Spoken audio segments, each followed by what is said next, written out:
game dresses up, they put their mums on and everything, and they have the stupid cowbells. As a teacher, I hate the cowboy bells because that's all you hear.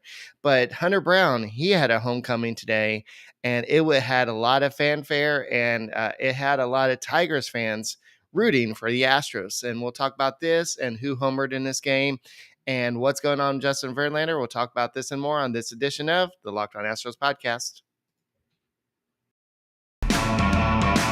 Hello and welcome to Locked On Astros, your daily Astros podcast. Here are your hosts, Eric the Man Huysman and Brett H-Town Wheelhouse Chancey.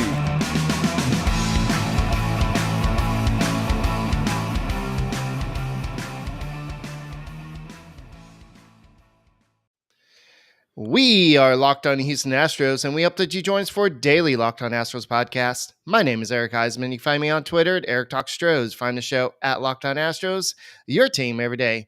And Brett will be returning tomorrow. I'm actually taking tomorrow off, but we have guest Rip Griffin. Rip, where can I find you at? Hey, you can follow me on Twitter at Rip Griffin 3. And you can also follow me at the Texas Baseball Report on Twitter, Instagram, and Facebook. Alrighty, so yeah, the Astros had another great game. I almost said Kevin Brown, but Hunter Brown pitched a great game as well. I know he struggled at first. He allowed a lot of hard contact in the first 4 innings, and then he struggled with command. He walked 2 batters, but overall he settled down. I think as you and I were talking about before the show, it probably had a lot to do with nerves. I mean, the whole Wayne State University was out there in section 134, like cheering him on. And there's probably more people in the stands today to watch him play than there was the day before. So that means something for a guy like Hunter Brown. And you know what means something too? Making us your first listen every day on YouTube. Go and subscribe to us and go ahead and listen to us on Apple, Odyssey, Spotify, wherever you listen to your podcast. Check out the Locked On Astros podcast. So looking at the game, we had Hunter Brown has 2 quality starts in his first 2 games. I'm sure that's been done many times before, but what has impressed you so far with this? Well, I think for the most part, it's just how he's been able to handle the spotlight. Coming into this season, there was a lot of hype as to what he can bring to this team. And just being able to watch his first 2 outings, especially one at home there at Minute Maid Park, where the intensity is going to be a little bit more amped up. But then you come into your first road game, and it's actually back in your hometown, in your home state, and you've got all this camaraderie, all this following that is going to be there at the stadium to cheer you on. And he handled it great. And I think this is only just a testament. We're just getting a small glimpse of Hunter Brown. And I think once he gets more experience, more development, we're going to see him just continue to excel. Yeah, he allowed 2 runs, first 2 runs of major league career. And after 2 starts, 11 innings, his ERA is 1.50. And the Tigers, they really saw a kind of a young pitcher in the first few innings, where somebody who struggled with command, somebody who just maybe was just not as confident. But and I think when Brown struck out Javier Baez in the first inning, the crowd went wild, and so it just felt like a homecoming for the Astros, because everybody was rooting for Hunter Brown. He threw 57 of his 82 pitches for strikes. Half of his strikeouts were looking. And after walks in his first 2 innings, he did not issue any other walks. So he figured it out. And that's what you like to see in a young kid like Brown. If you struggle early, make the adjustment. And we see so many young pitchers. That's what Framber Valdez kind of did early in his career, is he would struggle, somebody would make an error, and then he would just lose his whole composure and give up a 5-1, but a 3-run homer or something like that. So definitely this was great. And Dusty Baker kind of predicted that the crowd would be bigger, and it was. But I know something that Chandler Rome kind of mentioned in the beginning was he mentioned the hard hits, but also that he missed very few bats and allowed too much hard contact. But he was able to take care of that. And Detroit took 35 swings against him and whiffed just 6 times.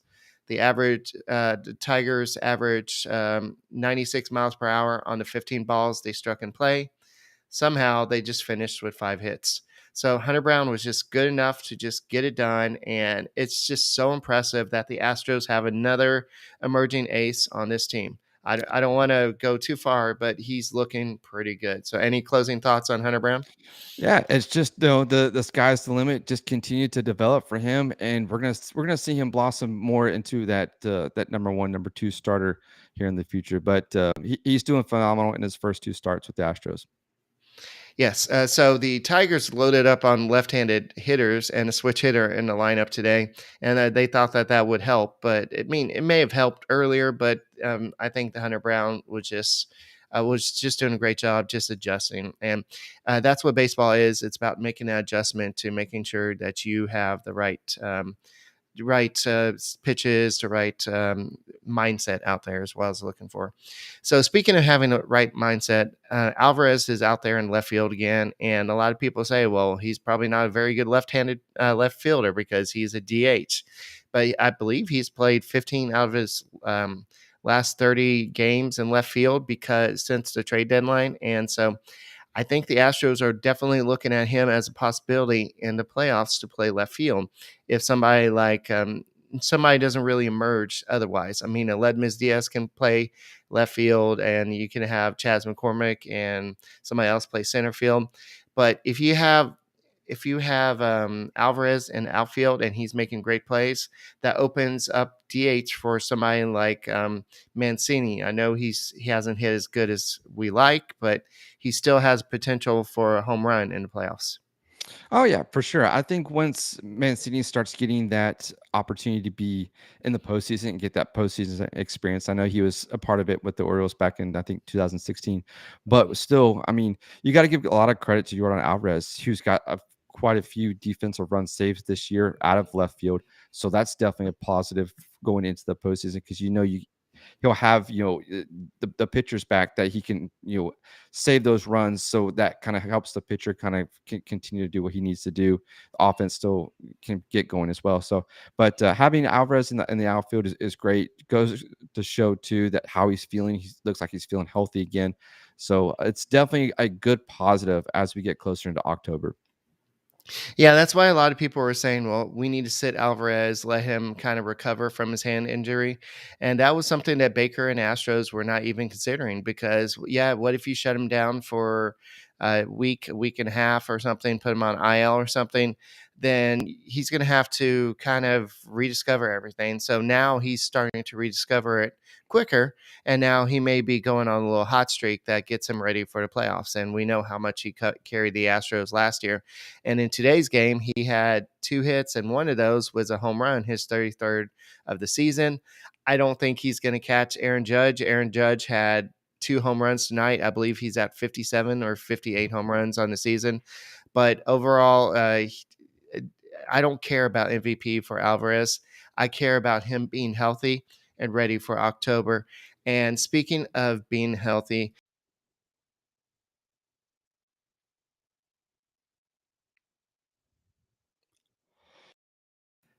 sorry, I closed out the wrong window. So summer's winding down, the nights are getting longer, but the breeze isn't the only thing getting stiff. That's right. This episode is brought to you by Blue Chew. Guys, we know that confidence can take you so far in life. That's especially true in the bedroom, especially when it's time to step up to the plate, if you know what I mean. That's where Blue Chew comes in. Chew is a unique online service that delivers the same active ingredients as Viagra and Cialis, but it's a chewable tablet at a fraction of the cost. You can take them anytime, day or night, so you can plan ahead or be ready whenever an opportunity arises. The process is simple. Sign up at bluechew.com, consult with one of their licensed medical providers, and once you're approved, you'll receive a prescription within days. The best part, it's done online, so no awkward doctor's visits, no conversations, and no waiting in line at the pharmacy. Blue Chew tablets are made in USA and prepared and shipped directly to your door in discreet package. So if you're ready to hit it out of the ballpark, make sure you're ready with Blue Chew. So if you could benefit from the extra confidence when it's time to perform, chew it and do it. And we got a special deal for our listeners. Try Blue Chew free when you use our promo code Locked On at checkout. Just pay $5 in shipping. That's bluechew.com, promo code Locked On to receive your first month free. Visit bluechew.com for more details and important safety information. And we thank Blue Chew for sponsoring this podcast. And now we transition to Hooters. Have you been to Hooters of NASA? Well, that's a great place to go and have some great wings, some great brews, and watch the Astros. If you can't make it down to Minute Maid Park and watch them play, why don't you go to Hooters of NASA? They have the world famous Hooters girls. I love eating 3 Mile Island. It's one of my favorite flavors of all the restaurants I've been to. I love the curly fries. Brett likes the honey chipotle. And don't forget, you get to watch baseball, and they put the sound on so you can hear it all over the restaurant. And it's just a great place to go. And Rosie over there, the GM, she's planning a trip for fans to go to Astros game with some of the Hooters girls on October 2nd. So that's something that you can also do. And so make sure you check out Thursdays or all their daily happy owl specials from 3 to 6 p.m. And go hang out where the Locked On Astros guys do at Hooters of NASA. And if you tell them that we sent you by, they will give you a free basket of fried pickles. That's right, free basket of fried pickles. And so go check them out. They're off the NASA Values Shopping Center right next to Baybrook Mall, or kind of close to Baybrook Mall, over by NASA Road 1. So go check them out, and let's get back to the show. Alrighty. So speaking of improving your game, Alvarez is improving his game a little bit, and he's definitely got his OPS back over to 1,001. And then his batting average is at 295. Bregman looks like he's doing pretty good again, 260. I mean, he was doing really good, but he's still continuing to do well. Tucker hit a home run today. He now has 26 on the season. He's still chasing that 30-30 season, which is something that's very rare. So it'll be interesting to see if he can actually get there. But the big story today has to be Yuli Gurriel hitting his first homer since I have it here. It's his first homer since July 1st. So Yuli Gurriel is a bat the Astros need. He's somebody that is the Gold Glove defender over at first base. So you definitely need to go ahead and get his bat going, because we know how powerful this guy can be in the playoffs. So what have you been seeing from Yuli Gurriel recently? Well, he's slowly starting to get his groove back. He had that hot spring training. Then once the season started, he just kind of just went down from there. So I think he knows he's struggled. He knows he's been struggling all season. But Dusty keeps putting him in the lineup because of that. Like you mentioned, he is a Gold Glove first baseman. So I really think that we're going to start to see him slowly start to get back up to where he was, especially with October right around the corner. And that's where he's at his best. That's where we've seen him clutch so time and time again.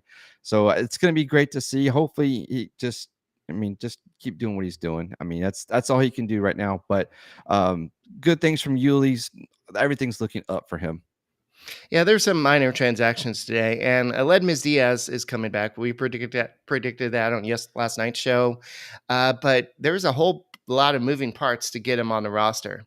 So they optioned JJ Madjevic to AAA. That's something that we kind of predicted, but they reinstated Blake Taylor as well from the 60-day IL. I think his time was up, and so he had to be taken off that list. And they optioned him down to AAA, and they designated Taylor Jones also for assignment.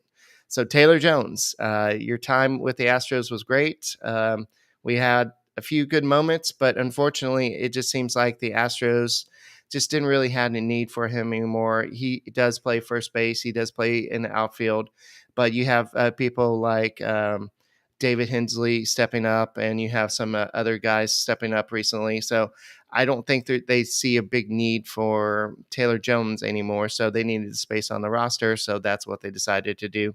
So Aledmys Diaz, of course, what does he do? He was hot in AAA, and he comes in and gets 2 hits. And so I think we're going to see him play a little bit of left field. I think we'll see him play first base, maybe shortstop occasionally. But it's good to have this guy back, because this guy is I don't want to say he's like Marwin Gonzalez, but he's one of those guys that could play multiple positions and very valuable to this team.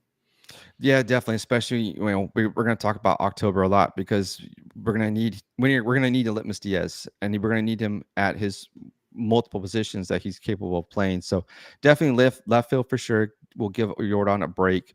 we'll give Yuli a break. But we still got to remember we got Mancini as well. But getting Aledmys Diaz back and having him do what he did tonight, going 2 for 4, just shows that he really didn't miss a beat before he went on the IL. So, but it adds more depth to this lineup now, and I really think I agree. Litmus is actually better than Marwin when he's healthy, but I think it's just going to be one of those things that now the Astros are getting healthy at the right time. The depth is coming. The depth is there. So it's going to be a lot of things, like you said, a lot of moving parts. But this lineup and this rotation is starting to kind of get together at the right time. Rip doesn't look sad. He's happy. The Astros have 92 wins and they're first place. They have a magic number of 9. So smile a little bit, Rip. I'm happy, but but it's October. We got to get serious. It's serious time right now. The Astros need to keep grinding. So we're gonna keep it serious for a little bit. Serious face. Okay, so we need to talk about Mauricio Dubon. He did play center field today. A lot of people are saying, well, Chas McCormick needs a majority of time in center field, and that's a great possibility. But also, we know that Dusty Baker likes Dubon in center field just because of the fact that he has a good arm and can throw runners out. He did get a double today. I think a ball went over his head, I don't think it was. I think it was just where it was for a triple that ended up scoring in the game. But overall, center field and catcher, it's great if you get something from him. I think Maldonado had 2 line drive outs today, and so he's could start hitting again, but you can't count on him. Christian Vasquez is getting a lot of singles, so you need the rest of the lineup to step up. And Pena had a 0 for 5 days. I know that he's been doing really well, but he stranded 6 runners on base today with 2 strikeouts. But as a team, the Astros were 2 for 7 with runners in scoring position, and they did have 3 home runs. We already talked about Alvarez, Tucker, and Gurriel. So it's awesome to see them have these multi-homer games. But at the same time, I really like the game before where the Astros didn't have any home runs. I mean, in the playoffs, it's great to get those home runs, but you can't always count on them. I mean, we can't don't include the 2017 World Series. It felt like that was a homer fest there. Oh man, that was fun to watch though. But yeah. Yeah, overall, so I'm glad to see the Astros can score without the home runs because you can't always count on them. So it's good to see them getting on base. Altuve added another 2 hits today. The Astros had 12 hits overall.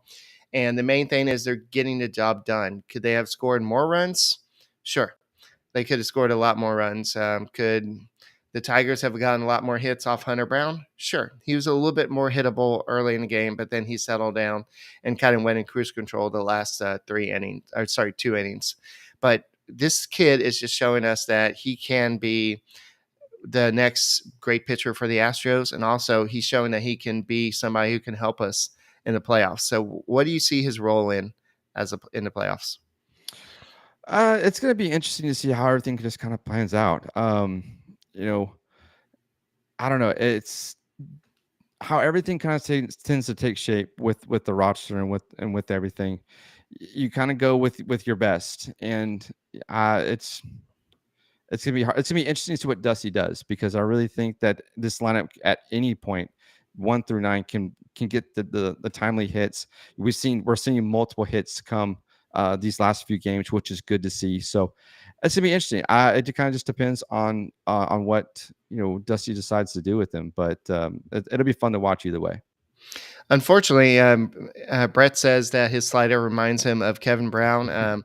I believe his dad's name is Kevin Brown too, so that's kind of eerie. Wow. So that's a little bit of bad luck there because we all remember that playoffs where we had Right. Randy Johnson and then Kevin freaking Brown shut the Astros down. That was just crazy, but it just shows how the playoffs go. You could have the best record and just one team get hot at the right moment, one pitcher get hot at the right moment and just shut you down. So Actually, exactly. Yeah.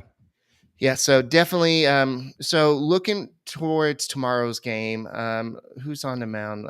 I should have had it up already. I just got home from open house, but it's be Christian Javier and Joey Wentz. Christian Javier looks like, in my opinion, he's probably going to be in the bullpen in the playoffs unless Jose Urquidy just does a massive nosedive. I'm not worried about that one start, but I think this is a big start for him to, I mean, it is against the Tigers. The Tigers don't really score a lot of runs, so I'm not super worried about it, but I think this will be a good opportunity for Javier to show that he belongs in rotation because Justin Verlander will be coming back at some point this weekend. I've heard some whispers that it would be Saturday, but I don't think they've really made it official yet. But just him coming back to the lineup, I know John Morosi kind of talked about it on Baseball Network today, and this is a big move because the Astros are already good. They already have a deep pitching rotation, Mhm. and if you add Justin Verlander back, that's something the Astros did not have last year when they lost to the Braves. Exactly. It's just key what this rotation does when Justin Verlander is in it. I mean, and you can't just knock what Framber Valdez did last night, which was truly phenomenal. Luis Garcia is coming in double digit wins as well. So it just goes to show that when you've got one solid ace in that lineup that can have everybody else just follow suit and just watch and just learn, this rotation has been so much better than last year. I mean, to get the World Series is great, but you need to have that pitching to get over that hurdle. And I think just with Verlander there, it's going to be fun to watch this October. I think the Astros may have had maybe a better pitching staff, like name wise, in the past, but these guys are doing what they can. And with Lance McCullers healthy, throwing 7 innings the other day, then you have Hunter Brown doing what he's doing, Jose Urquidy doing what he's doing. Man, I know he's come off bad game, and then you get Justin Verlander back. That's just great. And so it's just good to see everything happening with the Astros right at the right time. And speaking of going great, Corey Lee has been on a run since he went down to Sugarland. He hit another 2-run homer tonight. That's his 23rd home run of the season. So you know how the Astros like to carry a third catcher in the playoff, definitely during the ALDS. Do you see them carrying Diaz or Corey Lee as the third catcher? I think Corey Lee would probably have that upper hand since he's got the playing time with behind the plate. We haven't seen too much of Diaz. He came in, I know, a few series ago just to kind of mop up duty, really. But I think Corey Lee is probably going to be the one that gets that nod to be that third catcher during the postseason.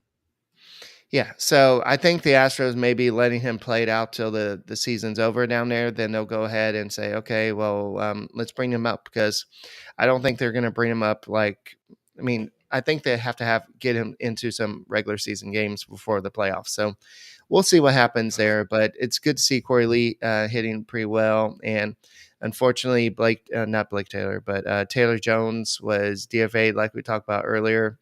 So that will also open more playing time down in AAA for people playing first base and outfield. So that's another reason why the Astros probably did it. So you had Kyle Tucker. We already talked about that, hitting a home run. He's got a career best 95 RBIs. And just looking at the Astros as a whole, they just seem to have this balanced lineup once they're hitting. But the key word is they have to all be hitting. Like you can't have two guys hitting, then the rest of them struggling. And that's what we've seen recently. But now we're starting to see all the bats starting to hit at the same time. Jeremy Pena went over 5 today, but he's been hitting pretty well. So overall, let's say the October started tomorrow. Are you satisfied with the Astros lineup? Yeah, I think it's a good start into the postseason. It kind of just depends. It's a whole new season once October rolls around. So, but as far as the lineup is concerned right now, everything is like we talked about. Everything's starting to kind of click, fall into place. So, yeah, I would say everything's been pretty satisfactory so far. It's just keep it up now. Don't let off the gas. I mean, don't let off the yeah. Keep all gas, no brakes. There we go. Got to get that right. But yeah, the offense and everything is starting to click, which is good. Yeah, and it's good to see them actually playing well against a sub 500 team because that's something that they've struggled with this year and in the past couple years, but they seem to do well against the good teams. So that's something the Astros always have looking out for. So, speaking of Framber Valdez, I know he pitched his 24th straight consecutive quality start. Do you think that the would he, if he goes to 25, maybe 26 straight starts, setting a new season high that I don't know if can be obtainable anymore with the way managers manage their pitching rotation anymore. Do you think that this kind of leaps him in front of the feel good story about Justin Verlander or somebody like Dylan Cease has still been having a great year? Shane McClanahan is another option, but Justin Verlander still needs 10 innings to qualify for the ERA title, meaning for Cy Young as well. So I know I've been talking about this a lot in podcasts, but it seems to be the talk of the town. Can Framber Valdez get some Cy Young votes? Oh, I think he deserves some Cy Young votes. I mean, to go 24 consecutive quality start games, I mean, that's something that is, if he has his next one, he's at the top.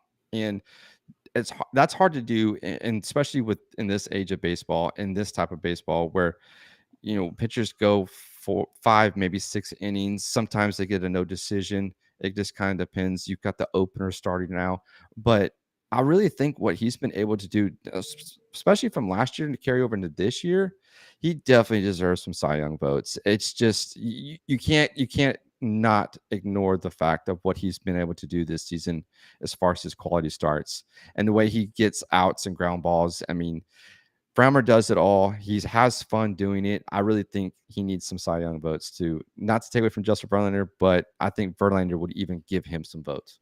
It's kind of like saying who's your favorite son or who's your favorite kid. It's hard to do. I mean, Verlander's just what he's done this season. He's been pretty consistent. Framber Valdez has been good for most of the season, but now he's just on this unbelievable run, and it's just awesome. But it's still good to see that the Astros have the second lowest ERA compared to they're just trailing the Dodgers by a little bit, and they have 82 quality starts. A lot of those have to do with Framber Valdez. They lead baseball with that's not including today, so they have 83 now. The next closest team, you ready for this, is 73, and that's the Padres. The Wow. Mariners have 71, the Phillies have 66, and the Braves have 65. So that just shows how good a pitching staff this Astros team has had. And they've pretty much had the same guys starting all year. Exception of Lance McCullers, you had maybe somebody do a spot start here or there. Hunter Brown has been added, but for the most part, it's just been crazy. So Hun brings up a good point about I said that the Astros offense is a little bit balanced. I'm not really talking about the bottom of the order. I don't know what you're going to get out of center field or catcher, but if the lineup is hitting the way it's supposed to, you don't really need them. And I know he brings up the point that Maldonado is 2 for 22 in October.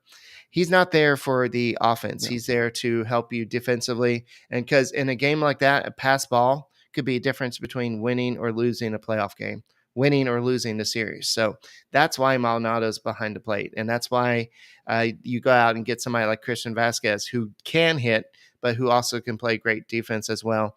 So you have a kind of a good tag team there in that Right. situation. And we see Vasquez is kind of teaming up, I believe, with Luis Garcia, and they're kind of developing their bonds a little bit. So it won't be like October, like, oh, I have never caught you before. What do you throw? So that's Right. what you don't want to see. So looking at the Astros, I mean, just think about the Astros roster real quick, Rip. Which guy do you predict is going to lead the Astros in the postseason, like offensively? I got to give the kid Jeremy Pena. I've got to let him. I think he's got the swag. He's kind of been up and down all season, but I really think him getting that opportunity just to get a taste of the postseason last year, just traveling with the team and Right. seeing how everything goes, he seems like the guy that's just gonna just come out of nowhere and just knock you in the mouth and knock you to teeth. So I think he's gonna be the surprise one to watch. I know that Guy Webster brings up Alex Bregman. I think that's a guy that's kind of coming on recently. I know he had the grand slam the other day. His bat is heating up, and I think Alvarez, he could be that guy that can go ahead and do that as well. So I think that that's the thing. There's a lot of big names. There's a lot of good power hitters. Yes, they've struggled at times. They go through big slumps, but hopefully they're not going through the big slump in October. Right. So, which pitcher do you think would kind of dominate this offseason? Which starter? I would like to see. Jose Urquidy's been kind of up and down, so he's got some really great starts. He's had some kind of so-so starts, but I would like to see him kind of just. They even talked about it on the broadcast tonight that Jose Urquidy, watching Framber kind of do his thing, kind of one of those tandem type things that, okay, you do well, I'm gonna do well. They're gonna kind of push each other now. So I kind of want to see what more of Jose Urquidy can do, especially when we get into October, because we know he's done it before, but we need to see him kind of do it start after start. Right. I agree. And so Jay Roberts says last year Lance McCullers led the staff with 13 wins. This year's we have 4 starting pitchers with 12 plus wins. So it's just amazing what the difference of years can do. And just a lot of people were worried about the Astros pitching staff. You lost Zach Greinke. You did bring back Justin Verlander. You didn't go out and get any big names outside of that. But the staff has done great. Luis Garcia has been up and down, but he's been pretty consistent. Urquidy has been mostly good. Christian Javier has been mostly good. And so it's just like this team, guys, we're spoiled. I mean, we really are. And now, like, people are across baseball are like, the Astros did it again with Hunter Brown. They found some guy in the 5th round or whatever it was, and Out of now Wayne he's State, yeah. Wayne State, a Division II school, and now he's probably going to be their future ace. Screw the Astros. That's what everybody's saying right now. Screw the Astros. Yeah, it's just a testament at what the scouting department has been able to do, and they find these gems that nobody else is even looking at. It's not even on the radar, and look what's happened now with a lot of these. I mean, Jeremy Pena, Hunter Brown. We've seen it with even the guys that were on the team or that were drafted, but the Astros had to trade because there's too much. I mean, Brian De La Cruz is probably one of those guys that was doing phenomenal with the Marlins. So it just goes to show what the scouting department has been able to do with this current club now, and we're seeing it on the field daily. Okay, Andrew Ortiz asked, does the credit go to the pitching coaches or more to the scouting? I don't know. That's a good question, but I would say that the pitching coaches have helped. Brent Strom, before he left, he helped a lot of these pitchers get to where they are. Just look at Garrett Cole. He's still good with the Yankees, but he's not the same Garrett Cole that he was with the Astros, where he was just lights out nails. But I think that it is a little bit of both, but the fact that they keep up bringing up good pitching. But if you look at the guys on this team, Urquidy was a Luno guy, and a lot of these guys on his staff are Luno guys. I think Luis Garcia came up after, but he could have been somebody who was drafted by Luno in the international draft or something. But I think it's a great question, but I think the answer is both, because you need both to be successful. You can't, if you have Eric Huysman out there pitching for you in the 9th inning, it doesn't matter how good your pitching coach is if he sucks. Oh, yeah. So I mean, I have to agree. I think the scouting department gets you there, gets you to find those players. It's the coaches that have to develop, and so they kind of have to work in both ways in a tandem. So, but yeah, pitching coaches make it work. Scouting department goes out and actually finds those gems, those diamonds in the rough. All righty, so I see the Astros going out tomorrow and getting a W. It's going to be an 11:30 game, so if you are working, you may have to watch it on your phone, but I think the Astros can go out and get the job done. Christian Javier is probably going to limit the Tigers' offense, and it's just, I know they have some great talent like Riley Green, Spencer Torkelson, but they're still a few years away, especially with how the season's gone. But tell us a little bit about your podcast and where they can find you again. And thank you once again, Rip, for coming on.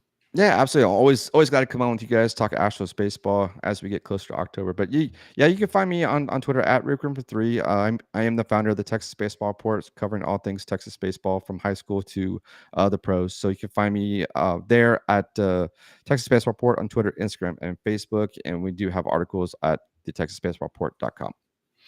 And one last question. Hun asked, when JV comes back, what are pitching moves you think that Astros make? Probably, unfortunately, it's going to be a numbers game. I think it's going to be somebody like Seth Martinez. That's going to go down, even though he's had a great season. But I just don't see anybody else. You're not going to send Hunter Brown down.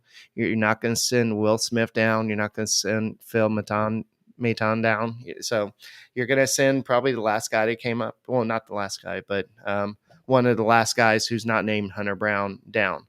So I think that's the move that's going to happen. But guys, thank you once again for listening to the Locked On Astros podcast. Make sure you subscribe. Make sure you give us a like. If you like this episode, give us a like and go ahead and subscribe to us and listen to us on your way to work on Apple, Spotify, Odyssey, wherever you listen to your podcasts. Check out the Locked On Astros podcast and make sure you check out Sully over at the Locked On MLB podcast. He does a great job talking about all the different teams in baseball, and he really loves the Astros. I'm being very sarcastic there, but he's a great guy. So go check him out and make him your second listen. And that's all we got for this edition of the Locked On Astros podcast. Brett will be back tomorrow, and I will be at 21 Pilots concert. So I'm excited about that. And go Stros.